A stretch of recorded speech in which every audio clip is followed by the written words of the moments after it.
আজকে এক এক করিয়া সারা পৃথিবীর বেঈমান মুরতাদ হলে পশ্চিমা কান্ট্রি হলে স্যার মুসলমান ধর্মরে কিভাবে মিটানি যায়, মুসলমানের ভালো ভালো মাথাওয়ালা উলামায়ে কেরাম হলে কিভাবে ধ্বংস করা যায়, মুসলমানের দিনের দরজা মুদরসা হলে কিভাবে ধ্বংস করা যায়, মুসলমানের মরকজ মসজিদ হলে কিভাবে ধ্বংস করা যায়। সারা পৃথিবীর কান্ট্রির বেঈমান মুনাফিক হলে এক ক্ষেত্রে ইয়া ষড়যন্ত্র খতরা ঠিক কিনা। তাই মুসলমান এখন আর ঘুমাইবার সময় নাই।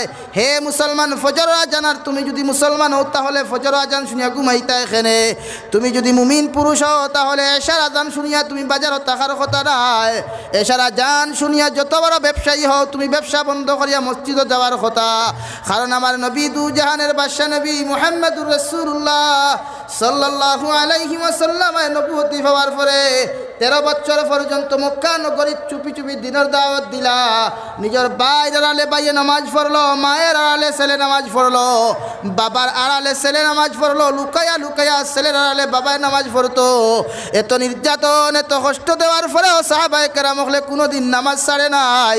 সাহাবায়ে কেরাম হলে না খাইলা না ঘুমাইলা। জনাব নবী করিম সাল্লাল্লাহু আলাইহি ওয়াসাল্লাম ফরমায়নে জঙ্গে খন্দকের সময় যখন আমার সাহাবায়ে কেরাম হলর পেটো নাই বাত, ফিটিত নাই কাপড়, সাহাবায়ে কেরাম হলর ফিটর বুকর যন্ত্রণায় আমি নবীজির কাছে গিয়া কইলা, ইয়া রাসূলুল্লাহ, ওগো আল্লাহর নবী, আজকে 3 দিন হলো আমাদের ফেটে নাই বাত, ফিটিত নাই কাপড়, দয়া করি আপনারে কইয়ার খাওয়ার সামান্যতম ইন্তজাম আমাদেরকে করো। আবার নবীজি দইও সাইটের কাপড় তুলিয়া জুব্বা তুলিয়া পেটর দইটা সাইড দেখাইয়া কইলা, ও সাহাবায়ে কেরাম হল, আমি নবীজি আজকে 7 দিন থেকে এখন পর্যন্ত এক লুকমা মুখও দেই নাই। আমি নবীজির দইটা পেটর সাইডে 2টা পাত্র বান্ধিছি। কও সুবহানাল্লাহ।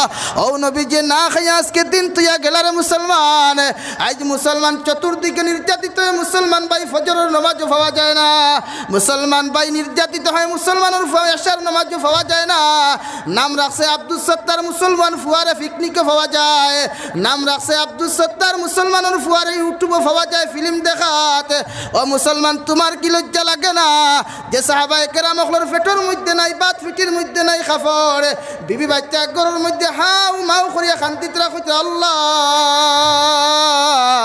আজকে তো দিন হলো ঘরের মধ্যে নাই খানি, খে আমাদেরকে খানি দিবে। ওগো আল্লাহ, আপনি আমাদেরকে দয়া করো, রহম করো।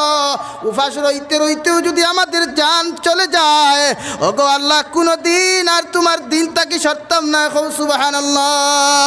ও সাহাবায়ে কেরাম হলে ফরমায়, আল্লাহুম্মা লাউলা আনতা মাহতাদাইনা ওয়ালা সাল্লাইনা ওয়ালা তাসাদ্দাকনা। সাহাবায়ে কেরাম হলর পেটো নাই বাত, ফিটিত নাই কাপড়, জঙ্গে খন্দক সাবল দি খন্দক কুদিতরা, মোটা মোটা পাত্তরতে জুড়ে করিয়া গাত কুদিতরা কইতে, আল্লাহুম্মা লাউলা আনতা মাহতাদাইনা ওয়ালা সাল্লাইনা ওয়ালা তাসাদ্দাকনা। ওগো আল্লাহ, আপনি দয়ার মায়া করিয়া হেদায়েত দেওয়ার কারণে আপনি আমাদেরকে ইহসান করিয়া মায়া করিয়া আমাদেরকে হেদায়েত দেওয়ার কারণে আজকে পেটো নাই বাত, ফিটিত নাই কাপড় দে দয়াল। এরপরেও আপনার দিন জিন্দা করার লাগে জঙ্গে খন্দক আমরা খন্দক কুদিয়ার, এরপরেও আপনার শুকরিয়া আদায় করিয়ার। যদি আপনি আমাদেরকে হেদায়েত না দিতাই, এত সম্মানী কপাল দিয়ে আপনার শ্রদ্ধা করতে পারলাম না। অনেক সুবহানাল্লাহ।